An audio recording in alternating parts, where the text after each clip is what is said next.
Hello and welcome to another video back on the channel, where I'll be continuing with the Tower Category Guide series, with the Artillery Towers, which you already would have known if you read the title. This tower category does exactly what you would expect, unless this is your first ever tower defense for some reason. Anyway, that thing being AoE. You just put it on a choke point next to some barracks and boom, done. And a lot of your tower and tower form choices will just mostly come down to what flavor of AoE you would like, with some notable exceptions. Now, quickly before I properly start, I'd just like to say that, yet again, all of the DPS numbers are quite rough, as there's nowhere I could get the numbers from and had to test nearly everything manually. They're also mainly here so you can have an easier time seeing how much damage the towers do in comparison to each other, and aren't meant to be seen as the definitive damage of this tower or something like that. Also, for clarity, here's all the meta upgrades which I had on during testing, unless I specify otherwise. Before getting to the proper towers, I'd like to give an honorable mention to the Durin artillery for its shooting sound effect. Most satisfactory.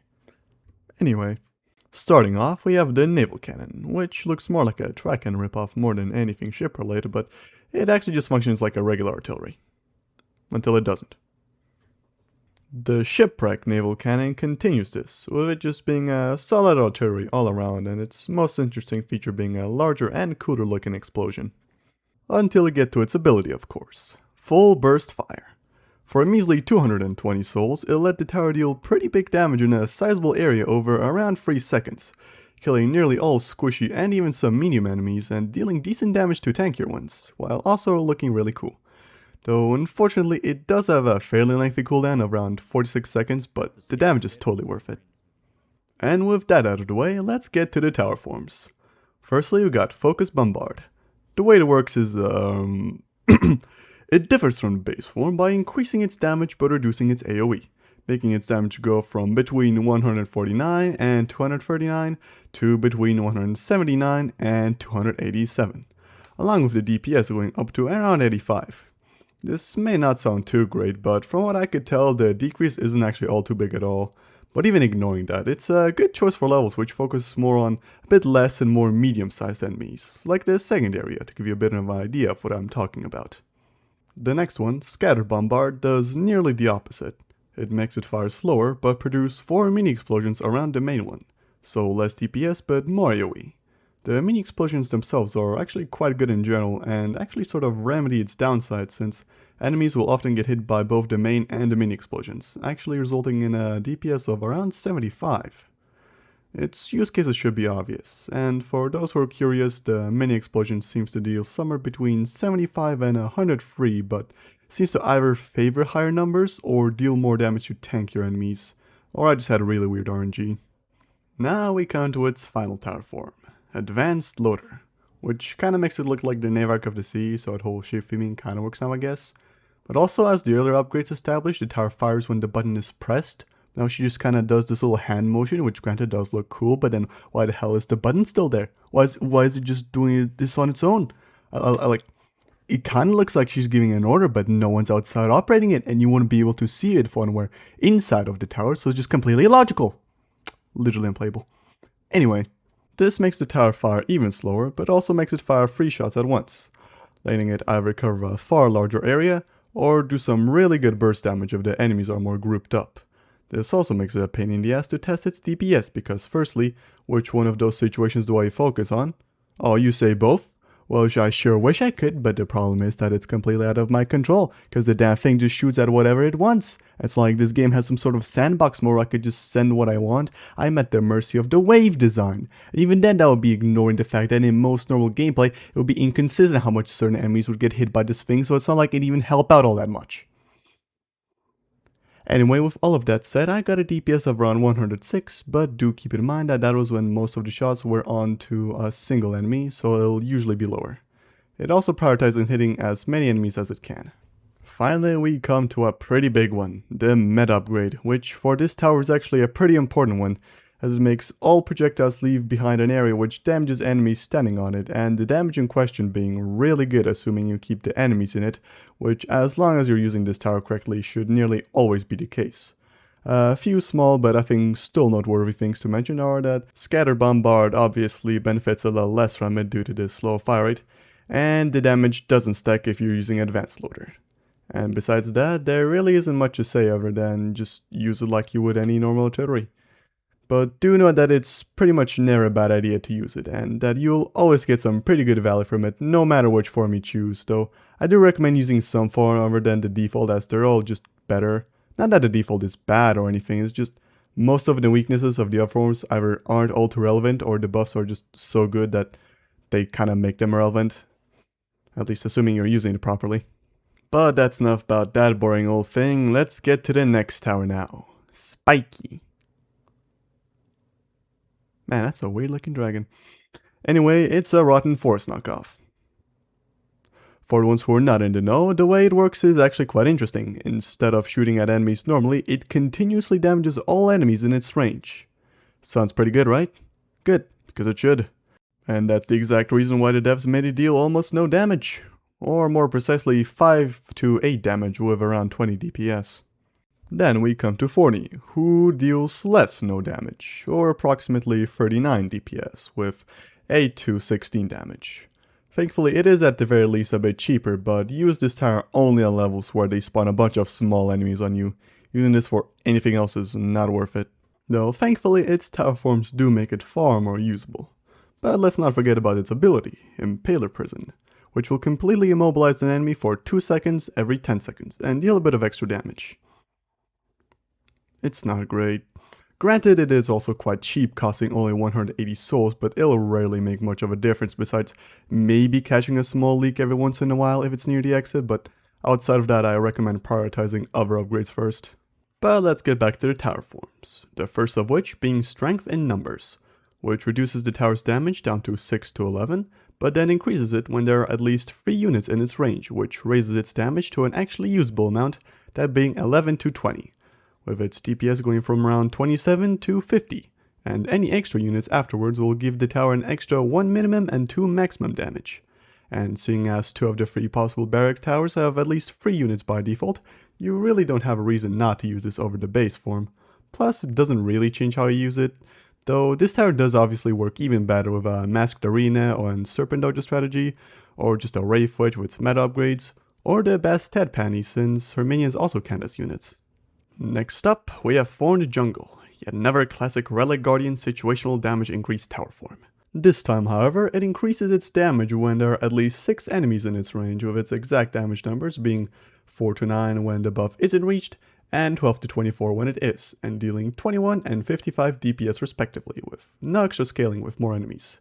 And if you don't want to have to do anything extra of this tower, but want it to still do some good damage, use this, since this tower form gets buffed from being used in really spammy levels, which is exactly where this tower should already be used anyway. Now for the tower's most interesting tower form, Duel of Elites, and... Aww, he's musical now. This form actually has some pretty unique mechanics. It buffs the damage of all units in its range, but doesn't tag blocked enemies. Thankfully, however, it does the same damage as the normal form, meaning you aren't missing out on much.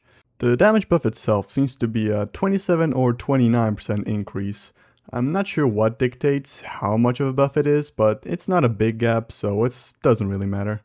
This works best with higher damage units like the Serpent Dojo or any panty form that's a unit, and they actually make a pretty decent combo with the Serpent Dojo taking care of the bigger guys, while Thorny wears down the little guys.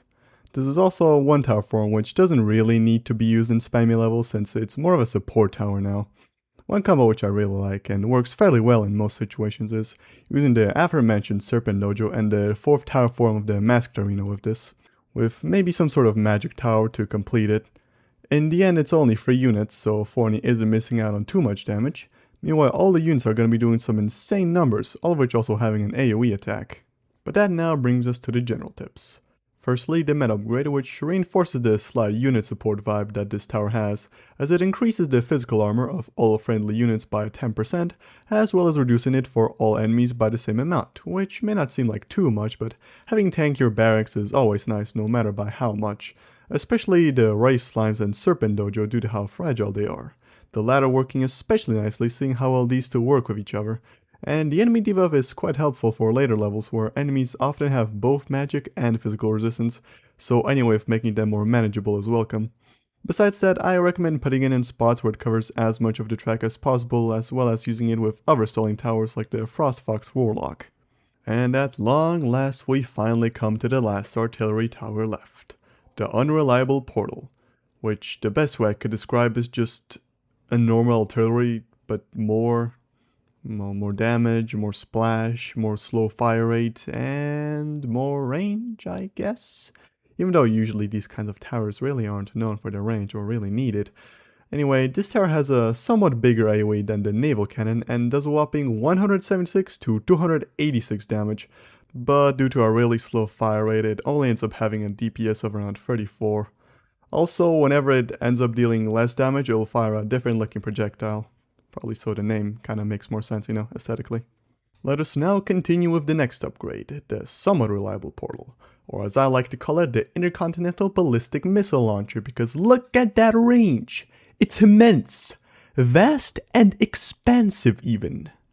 Comparatively speaking, its AoE is quite humble, being more or less the same as the shipwrecked naval cannon, with its damage going up to 319 to 462, resulting in a DPS of 55. And now also firing a different looking projectile whenever it does higher amounts of damage. It is important to mention that it is by far the most expensive one, costing an entire 420 souls. Now, it is entirely possible to use this as a regular artillery, though you definitely should make sure that you have a solid choke point, as any wasted shots will be felt even more than usual, but I found that there's another potential use for it, that being a sort of secondary artillery, which you place down after you're done with your main defense.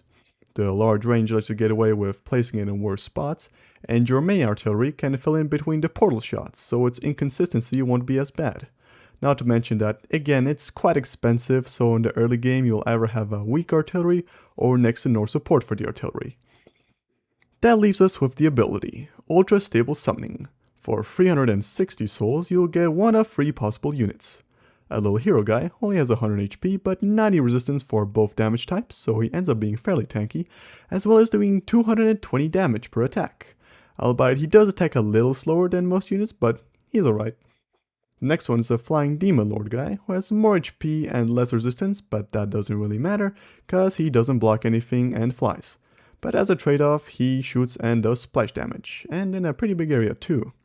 And very rarely, you'll get this thing. It has 100 HP, no resistance, and deals 1 damage. All of them last for 50 seconds before getting rerolled, with a 30-second downtime between your last unit despawning and a new one getting summoned. The ability itself is fine, it does some decent damage, and the hero can be nice for stalling a big guy, but I do feel like it's a bit overpriced for what it is. Definitely something you want to get later in the game rather than early. As for the tower forms, the first one, Trajectory Scan, gives this tower the largest range in the entire game. What are we going to use this range for? I honestly have no idea. It also reduces its damage down to 254 to 368, for a DPS of around 40. I really don't have much else to say besides that. Wild Barrage makes the tower's damage range go to 63 to 925. Theoretically, it should result in better damage on average, but also way more inconsistent on an already fairly inconsistent tower. Use this only if you're a gambling enjoyer. And if you're wondering why I didn't give you the DPS, that is because it's such a large possible range that it is just pointless. This leaves us with the final tower form, Missile Base. And no, look at it, it's so cute and happy. Anyways, it highly reduces the damage down to only 79 to 115, but also now fires 5 shots at a time, which more than makes up for it, while also having the same AoE. But it also has random targeting, effectively turning the long range into a downside, since it will make it much harder to have it fire where you want it to. But the game does like to spawn enemies in little groups on occasion, so it's not always that big of a deal.